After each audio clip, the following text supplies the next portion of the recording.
Hello friends, स्वागत है आपका हमारे YouTube channel study smart IQ में। और मैं हूं सबा परवीन। और आज हम फिर पढ़ने जा रहे हैं एसएससी एमटीएस 2025 के लिए जीके जीएस की क्लास, जिसमें हम डिस्कस कर रहे हैं प्रीवियस ईयर क्वेश्चंस। और ये हमारी क्लास थर्ड है और इससे पहले हम 2 क्लासेस से कर चुके हैं। और आज इस क्लास में हम पढ़ेंगे 7 अक्टूबर 2024 के शिफ्ट 1 की जीके जीएस की previous year questions. So I hope आपको ये वीडियो पसंद आती हो। और ऐसी ही वीडियो देखने के लिए हमारे चैनल को लाइक करें, शेयर करें और सब्सक्राइब करना ना भूलें। तो चलिए स्टार्ट करते हैं आज की हमारी क्लास। फर्स्ट है, 5 मार्च 1931 को लॉर्ड इरविन के साथ किसने समझौता किया था? तो 5 मार्च 1931 को लॉर्ड इरविन के साथ किसने समझौता किया था? तो लॉर्ड इरविन के साथ समझौता किया था, ये किया था महात्मा गांधी ने। राइट आंसर है ऑप्शन सी, महात्मा गांधी। इन्होंने लॉर्ड इरविन के साथ समझौता किया था। और ये कौन सा समझौता था? तो ये था गांधी इरविन समझौता। ठीक है, गांधी इरविन समझौता ये लॉर्ड इरविन और महात्मा गांधी के बीच हुआ था। ओके, फिर अब हम बात करें यहाँ पे महात्मा गांधी के बारे में। तो महात्मा गांधी का पूरा नाम क्या था? तो इनका पूरा नाम था मोहनदास करमचंद गांधी। ओके, मोहनदास करमचंद गांधी इनका पूरा नाम था गांधी जी का। गांधी जी को महात्मा किसने कहा था? ठीक है ना, वैसे तो इन्हें कई नामों से जाना जाता है गांधी जी को। ठीक है ना, तो सबसे पहले हम बात करें महात्मा। ठीक है, तो गांधी जी को महात्मा किसने कहा? तो ये कहा था रविंद्रनाथ टैगोर ने। ओके, रविंद्रनाथ टैगोर ने इन्हें महात्मा कहा। फिर उसके बाद बापू, तो बापू कहा किसने? तो ये कहा था राजकुमार शुक्ला ने। ओके, राजकुमार शुक्ला ने इन्हें बापू कहा गांधी जी को। फिर राष्ट्रपिता, तो राष्ट्रपिता ये कहा था सुभाष चंद्र बोस ने। ठीक है ना, सुभाष चंद्र बोस ने गांधी जी को राष्ट्रपिता कहा था। ओके, फिर अर्धनग्न फकीर, अर्धनग्न फकीर, तो अर्धनग्न फकीर किसने किसने कहा था गांधी जी को? तो ये कहा था विंस्टन चर्चिल ने। ओके, विंस्टन चर्चिल ने इन्हें अर्धनग्न फकीर कहा था। इसके अलावा इन्हें साबरमती का संत भी कहा जाता था। ठीक है ना, साबरमती का संत भी कहा जाता था महात्मा गांधी जी को। ओके, फिर हम बात करें महात्मा गांधी जी द्वारा चलाई गई पत्रिकाएं। ठीक है, तो कौन कौन सी पत्रिकाएं चलवाई थी महात्मा गांधी ने? तो इन्होंने पत्रिकाएं चलवाई थी, तो जिनमें से है नवजीवन, हरिजन, यंग इंडिया, इंडियन ओपिनियन,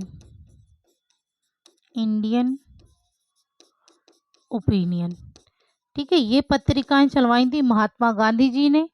ठीक है, इसके बाद बात करें हम पुस्तक की, तो महात्मा गांधी जी की पुस्तक कौन कौन सी थी?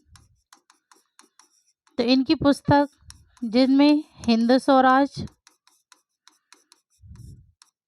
मेरे सपनों का भारत, मेरे सपनों का Bharat, Gokhale my political Guru, Gokhale my political गुरु, फिर है my experiment,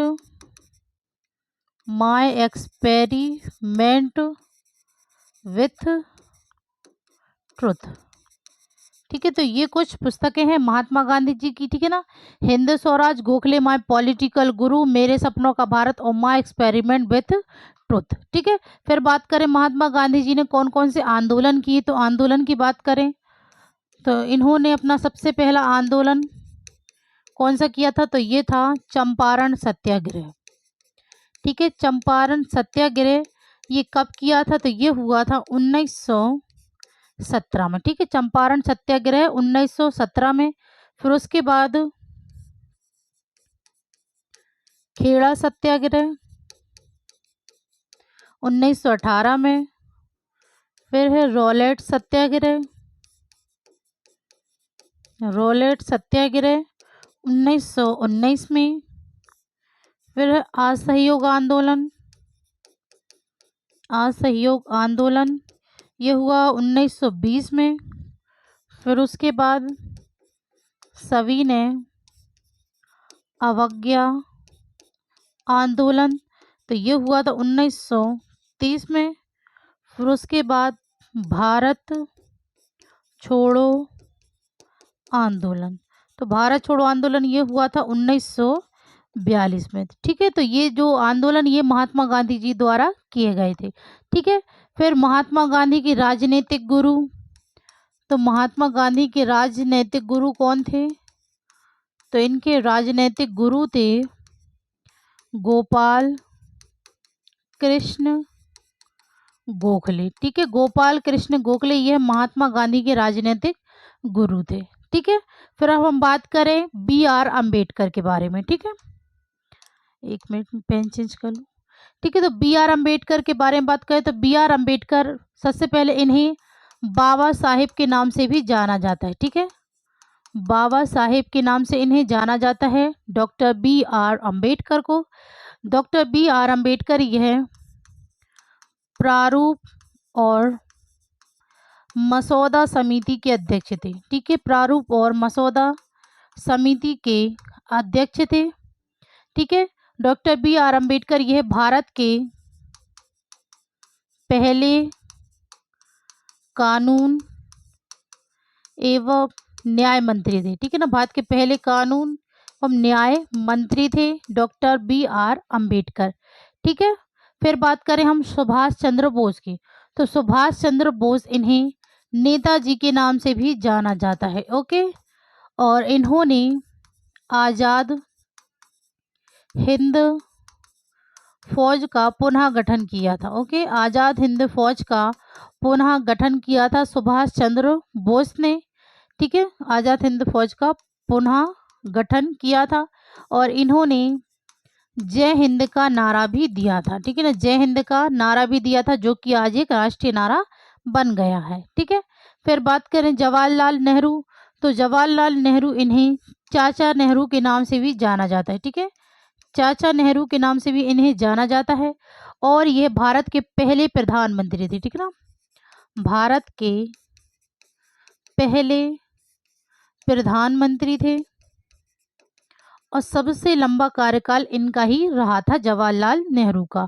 okay, so I hope आपको ये समझ में आए और आप इसका स्क्रीनशॉट जरूर ले लीजिएगा, क्योंकि जो भी मैं आपको डिटेल्स बताती हूँ आप उसके नोट्स जरूर बनाइएगा।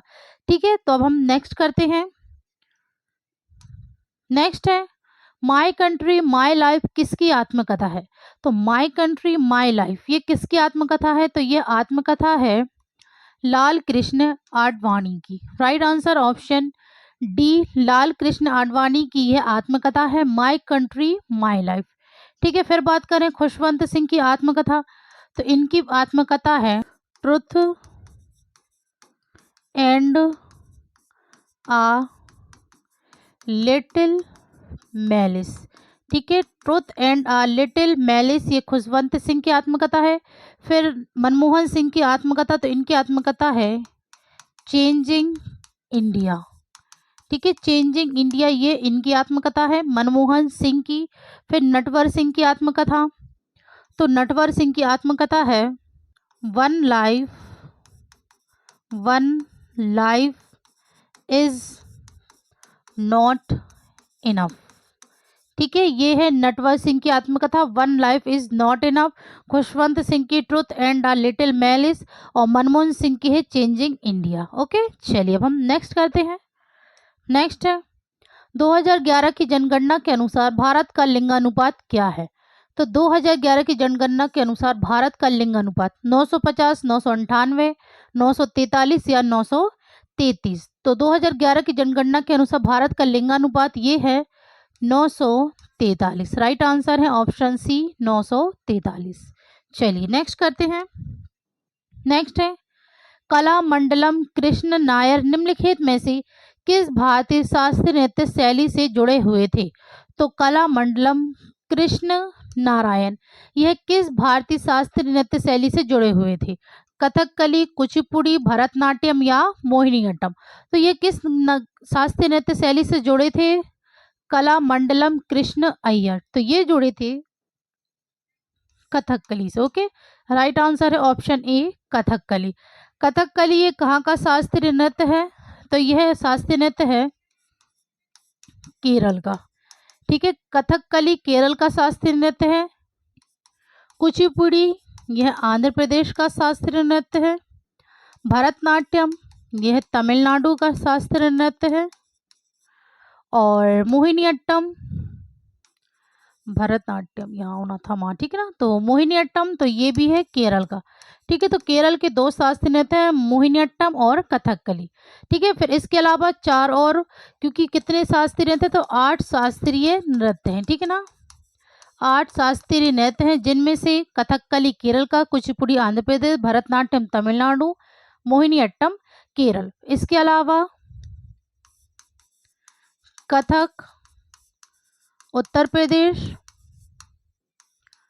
मणिपुरी मणिपुर, ठीक है, मणिपुरी मणिपुर का। उसके अलावा उड़ीसी उड़ीसा का, और सत्रिया तो ये है असम का। ठीक है, तो ये 8 शास्त्रीय नृत्य हैं भारत के। ओके, तो आई होप आपको ये समझ में आए, और वीडियो पसंद आती है तो इसे लाइक करें, शेयर करें, सब्सक्राइब करना ना भूलें। चलिए नेक्स्ट करते हैं अब हम। नेक्स्ट है, निम्नलिखित में से किस राज्य को इंदिरा गांधी नहर से लाभ हुआ है? तो राजस्थान, उत्तर प्रदेश, गुजरात और मध्य प्रदेश। तो इनमें से किस राज्य को इंदिरा गांधी नहर से लाभ हुआ है? तो इंदिरा गांधी नहर से लाभ हुआ है ये हुआ है राजस्थान को। राइट आंसर है ऑप्शन ए राजस्थान, इसे इंदिरा गांधी नहर से लाभ हुआ है। चलिए नेक्स्ट करते हैं। नेक्स्ट है, निम्नलिखित में से कौन सी मंदिर स्थापत्य शैली उत्तर भारत में व्यापक रूप से पसंद की जाती है? तो इनमें से मंदिर स्थापत्य शैली जो कि उत्तर भारत में व्यापक रूप से पसंद की जाती है, बिहार, मंडप, नागर या द्रविड़? तो कौन सी शैली है? तो ये है नागर शैली। ठीक है, राइट आंसर है ऑप्शन सी नागर शैली। यह मंदिर स्थापत्य शैली उत्तर भारत में व्यापक रूप से पसंद की जाती है। ओके, चलिए नेक्स्ट करते हैं। नेक्स्ट है, निम्नलिखित में से किस प्रथा में जमींदार के बजाय ग्राम प्रधान को राजस्व एकत्रित करने और कंपनी को देने का कार्य सौंपा गया था? तो किस प्रथा में जमींदार के बजाय ग्राम प्रधान को राजस्व एकत्रित करने और कंपनी को देने का कार्य सौंपा गया था? महालवाड़ी, इक्तादारी, जमींदारी या रैयतवाड़ी? तो यह प्रथा में किसे सौंपा गया था? तो ये सौंपा गया था महालवाड़ी को। ठीक है, राइट आंसर है ऑप्शन ए महालवाड़ी। चलिए नेक्स्ट है, जब कोई नदी अपने मध्यवर्ती मार्ग में होती है तो निम्नलिखित में से किस भूदृश्य का निर्माण करने में सक्षम होती है? तो जब कोई नदी अपने मध्यवर्ती मार्ग में होती है तो किस भूदृश्य का निर्माण करने में सक्षम होती है? झरने, डेल्टा, भी आकार की घाटी या विसर्प? तो जो भूदृश्य का निर्माण करने में सक्षम होती है तो ये होती है विसर्प। Right answer option D. Okay, चलिए नेक्स्ट है, निम्नलिखित में से कौन सी पर्वतीय चोटी हिमालय का हिस्सा है? तो इनमें से कौन सी पर्वतीय चोटी जो कि हिमालय का हिस्सा है? तो ये है कामेट। राइट आंसर है ऑप्शन ए कामेट, यह पर्वतीय चोटी हिमालय का हिस्सा है। फिर इसके अलावा धूपगढ़, ये कहाँ पर है चोटी? तो ये पचमढ़ी में स्थित है। ओके, फिर कलसुबाई तो ये है महाराष्ट्र में, और तारामती ये भी महाराष्ट्र में है स्थित। ओके, चलिए नेक्स्ट करते हैं हम। नेक्स्ट है, निम्नलिखित में से कौन सा भारतीय नागरिकों के मौलिक कर्तव्यों के लक्ष्यों से संबंधित नहीं है? संरक्षण, पालन, साहस, सम्मान? तो इनमें से कौन भारतीय नागरिकों के मौलिक कर्तव्यों के लक्ष्यों से संबंधित नहीं है? तो यह संबंधित नहीं है साहस। Okay, right answer option C साहस। हम बात करें मौलिक कर्तव्य, तो मौलिक कर्तव्य ये कहाँ से लिए गए हैं? सबसे पहले तो ये लिए गए हैं सोवियत संघ यानी कि रूस से। ओके, मौलिक कर्तव्य सोवियत संघ यानी रूस से लिए गए हैं और मौलिक कर्तव्य इन्हें 1976 के 42वें संशोधन अधिनियम द्वारा 42वें संशोधन अधिनियम द्वारा स्वर्ण सिंह समिति की सिफारिशों पर जोड़े गए हैं। ठीक है, मौलिक कर्तव्य 1976 के 42वें संशोधन अधिनियम द्वारा स्वर्ण सिंह समिति की सिफारिशों पर 10 मौलिक कर्तव्य जोड़े गए। कितने मौलिक कर्तव्य जोड़े गए हैं? तो 10 मौलिक कर्तव्य जोड़े गए हैं। 10 मौलिक कर्तव्य जोड़े गए हैं और ये है मौलिक कर्तव्य, ये किस भाग में है? तो ये है भाग 4A में। ठीक है, भाग 4A में मौलिक कर्तव्य है। ठीक है, फिर बाद में सबसे पहले तो 1976 में 42वें संशोधन अधिनियम द्वारा 10 मौलिक कर्तव्य जोड़े गए और फिर बाद में 2002 में 86वें संशोधन अधिनियम द्वारा, ठीक है ना, 86वें संशोधन अधिनियम द्वारा 11वां मौलिक कर्तव्य जोड़ा गया था। ओके, 11वां मौलिक कर्तव्य जोड़ा गया था। ठीक है, चलिए तब हम नेक्स्ट करते हैं। नेक्स्ट है 2023 में महिला एशियाई हॉकी चैंपियंस ट्रॉफी किस टीम ने जीती? मलेशिया, भारत, जापान, दक्षिण कोरिया। तो 2023 में महिला एशियाई हॉकी चैंपियन ट्रॉफी ये जीती है, तो ये जीती हमारे देश भारत ने। Okay, right answer option B है। चलिए नेक्स्ट है फरवरी 2023 में एस अब्दुल नज़ीर को डैश का राज्यपाल नियुक्त किया गया था। तो फरवरी 2023 में एस अब्दुल नज़ीर को कहाँ का राज्यपाल नियुक्त किया गया था? केरल, महाराष्ट्र, आंध्र प्रदेश या गोवा का? तो अब्दुल नज़ीर को राज्यपाल नियुक्त किया गया था, तो ये किया गया था आंध्र प्रदेश का। Okay, right answer option C. चलिए नेक्स्ट है 2 फरवरी 2022 को तमिलनाडु और पुदुचेरी में पिरपोक्कम एल्ला उइरिक्कम जन्म से सभी समान के नारे के साथ किस तमिल सुपरस्टार ने तमिलगा बैटरी काजागम राजनीतिक दल की स्थापना की? तो 2 फरवरी 2024 को तमिलनाडु पुदुचेरी में परिपोक्कम एल्ला उइरक्कम के नारे के साथ किस तमिल सुपरस्टार ने तमिलगा बैटरी काजागम राजनीतिक दल की स्थापना की? विजय ने, कमल हसन, रजनीकांत या धनुष ने? तो ये जो तमिल सुपरस्टार हैं तो ये शुरू की थी किसने? तो ये की थी विजय ने। राइट आंसर है ऑप्शन ए विजय, जो कि एक तमिल सुपरस्टार है। ठीक है, चलिए नेक्स्ट है लाइसोसोम के अंदर पाए जाने वाले पाचक एंजाइम किसके द्वारा बनाए जाते हैं? तो लाइसोसोम के अंदर पाए जाने वाले पाचक एंजाइम यह किसके द्वारा बनाए जाते हैं? खुरदुरी अनंतः प्रद्रव्य जालिका द्वारा, प्लास्टिड स्वयं द्वारा, गोल्जी उपकरण या माइटोकॉन्ड्रिया द्वारा। तो जो लाइसोसोम के अंदर पाए जाने पाचक एंजाइम जो बनाए जाते हैं, तो ये बनाए जाते हैं खुरदुरी अंतः प्रद्रव्य जालिका के द्वारा। Right answer option A. Okay, चलिए नेक्स्ट है डैश यूरोपीय नाट्य तकनीकों को भारतीय शास्त्रीय नृत्य के साथ साथ भारतीय लोक और आदिवासी नृत्य के साथ मिलाकर फ्यूजन कला बनाने के लिए जाने जाते थे। तो किसे यूरोपीय नाट्य तकनीकों को भारतीय शास्त्रीय नृत्य के साथ साथ भारतीय लोक और आदिवासी नृत्य के साथ मिलाकर फ्यूजन कला बनाने के लिए जाने जाते हैं? तो यह जाने जाते हैं उदय शंकर। राइट आंसर है ऑप्शन ए उदय शंकर। फिर बात करें हम गुरु विपिन सिंह, तो गुरु विपिन सिंह यह मणिपुरी नर्तक थे। ठीक है, केलुचरण महापात्र तो यह ओडिसी नृत्य थे। ठीक है, ओडिसी नर्तक थे। और बिरजू महाराज यह कथक नर्तक थे। ओके, चलिए नेक्स्ट करते हैं। नेक्स्ट है जब खमीर शर्करा का किण्वन करता है तो ब्रेड में उठने के प्रभाव के लिए उत्तरदायी प्राथमिक गैस क्या है? तो जब खमीर शर्करा का किण्वन करता है तो ब्रेड में उठने के प्रभाव के लिए उत्तरदायी प्राथमिक गैस क्या है? तो जो इसमें ब्रेड में उठने के प्रभाव के लिए उत्तरदायी प्राथमिक गैस है तो वो है carbon dioxide. Right answer option A. चलिए नेक्स्ट है, 13वीं शताब्दी के प्रसिद्ध वेनिस के यात्री कौन थे जिन्होंने केरल का दौरा किया था? तो 13वीं शताब्दी के प्रसिद्ध वेनिस के यात्री कौन थे जिन्होंने केरल का दौरा किया था? Abdul Razzaq, Marco Polo, Varthema, Nicolo Conti. तो जो 13वीं शताब्दी के प्रसिद्ध वेनिस के यात्री जिन्होंने केरल का दौरा किया था तो वो है Marco Polo. Right answer option B. Okay, Marco Polo. चलिए नेक्स्ट करते हैं।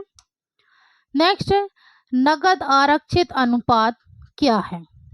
तो नगद आरक्षित अनुपात क्या है? तो ये है जमा राशि का वह प्रतिशत जो एक बैंक को केंद्रीय बैंक के पास नगद आरक्षित के रूप में रखना चाहिए। राइट आंसर है ऑप्शन डी, यह नगद आरक्षित अनुपात है। ओके, चलिए नेक्स्ट है, सरहुल आदिवासियों का एक कृषि त्योहार है जो मुख्य रूप से भारत के किस राज्य में मनाया जाता है? तो सरहुल आदिवासियों का एक कृषि त्योहार है, ठीक है ना। सरहुल ये आदिवासियों का एक कृषि त्योहार है जो मुख्य रूप से भारत के झारखंड राज्य में मनाया जाता है। Right answer option C, Jharkhand. चलिए नेक्स्ट है, 2011 की भारतीय जनगणना के लिए भारत के रजिस्ट्रार जनरल और जनगणना आयुक्त कौन थे? तो 2011 की भारतीय जनगणना के लिए भारत के रजिस्ट्रार जनरल और जनगणना आयुक्त कौन थे? विवेक जोशी, देवेंद्र कुमार सिकिरी, जयंत कुमार बांटिया या डॉक्टर सी चंद्रमौली। तो जो भारत के रजिस्ट्रार जनरल और जनगणना आयुक्त थे 2011 की भारतीय जनगणना के लिए तो ये थे doctor C Chandramouli. Right answer option D. चलिए नेक्स्ट है, हीलियम गैस का द्रव्य रूप में किसके द्वारा परिवर्तित किया जा सकता? तो हीलियम गैस को द्रव्य रूप में किसके द्वारा परिवर्तित किया जा सकता? तो ये किया जा सकता है लंदन आकर्षण बल के द्वारा। Right answer option B. ठीक है, चलिए नेक्स्ट है, हर्षवर्धन की बहन राजश्री का विवाह कन्याकुब्ज के मोखरी वंश के किस राजा से हुआ था? तो हर्षवर्धन की बहन राजश्री का विवाह कन्याकुब्ज के मोखरी वंश के किस राजा के साथ हुआ था? ग्रह बर्मन, देवगुप्त, शशांक या ईशान बर्मन। तो जो कि राजश्री का विवाह कन्याकुब्ज के मोखरी वंश के राजा के साथ हुआ था तो ये हुआ था ग्रह बर्मन के साथ। राइट आंसर ऑप्शन ए, ग्रह बर्मन। चलिए नेक्स्ट है, पंडित अरविंद ठट्टे किस घराने से संबंधित हैं? तो पंडित अरविंद ठट्टे यह इंदौर घराना, मेवाती घराना, आगरा घराना या बनारस घराना, ये किस घराने से संबंधित है? तो यह संबंधित है मेवाती घराना से। Right answer option B. चलिए नेक्स्ट है, 1982 में फुटबॉल के लिए नेहरू कप के उद्घाटन वर्ष में पहले संस्करण का विजेता कौन सा दल बना? तो 1982 में फुटबॉल के लिए नेहरू कप के उद्घाटन वर्ष में पहले संस्करण का विजेता कौन सा दल बना? पोलैंड, घाना, उरुग्वे या ऑस्ट्रेलिया। तो जो पहले संस्करण का विजेता दल बना है वो है Uruguay. Right answer option C. चलिए नेक्स्ट है, 10 अक्टूबर 2023 तक निम्नलिखित में से कौन राज्यसभा के पदेन सभापति थे? तो 10 अक्टूबर 2023 तक कौन राज्यसभा के पदेन सभापति थे? वीरेंद्र कुमार, पीयूष गोयल, प्रकाश जावड़ेकर या जगदीप धनखड़। तो जो 10 अक्टूबर 2023 तक राज्यसभा के पदेन सभापति थे तो ये थे Jagdeep Dhankhar. Right answer option D, Jagdeep Dhankhar. Okay, तो ये थी आज की हमारी क्लास। सो आई होप आपको ये वीडियो पसंद आई हो और ऐसे ही वीडियो देखने के लिए हमारे चैनल को लाइक करें, शेयर करें, सब्सक्राइब करना ना भूलें। तो मिलते हैं आपसे कल। तब तक के लिए good luck and goodbye. Thank you.